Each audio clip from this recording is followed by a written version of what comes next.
I think one of the underlying themes that we always discuss when we discuss data structures is to discuss how we can represent these data structures in a computer.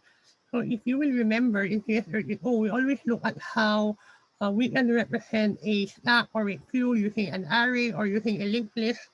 So that same question is what we will try to answer for this discussion.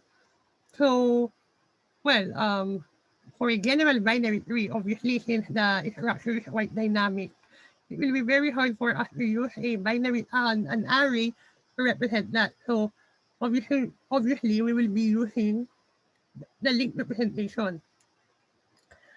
Another thing that we want to look that we have to consider is that since a binary tree is not a linear, it's a non-linear data structure, so that we will not be able to use the concept of a linear list or a linear link representation. So what we will have is something that is non-linear. So when we say that it is non-linear, the direction, the flow of data is not it's not one way. It's not one way going down or one way going up, but rather there's an option to either go to the left or go to the right. So using that perspective, we can now see that actually when we represent a binary tree using the link representation, our node will be slightly different as the node that we had before, than the structure that we had before, in a sense, because we will now have the left hand and the right hand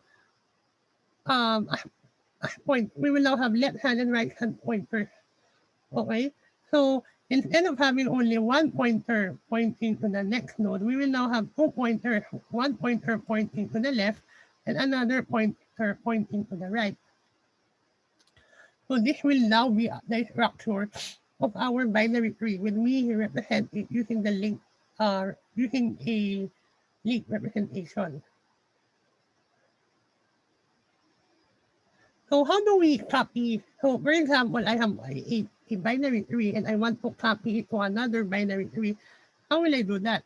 So again, I'm looking at the recursive structure of a binary tree that we can easily implement the copy um, protocol algorithm quickly. So what we will do is we will basically recursively call copy left hand. So we will now copy recursively the left hand tree, and we will now recursively also call copy right hand. So we will recursively copy the right hand tree, and then we will uh, create a node where we will be copying the root. So we have the root, and then we will recursively copy the left hand and the right hand of our original binary tree.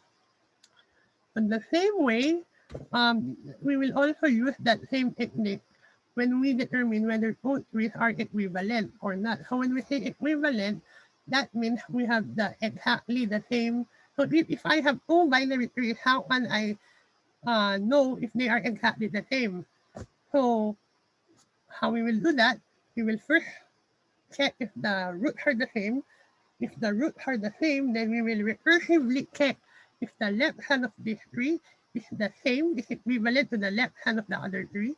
And if they are also equivalent, then we will recursively call if the right hand of the tree is also equivalent to the right hand of the other tree. So essentially, that's how um, we can know whether two trees are equivalent or not. So I think that's the beauty of having a recursive structure. It is very natural that for us to use recursive algorithms for that structure. So, however, we have to consider that there will be some algorithms that we will be discussing that are not recursive, but rather they are iterative. And we know for a fact that iterative algorithms are oftentimes more efficient to use than recursive algorithms. Because when we use recursive algorithms, we are actually building up a function stack in our we run that algorithm, and that may have some time complexity when we actually implement that.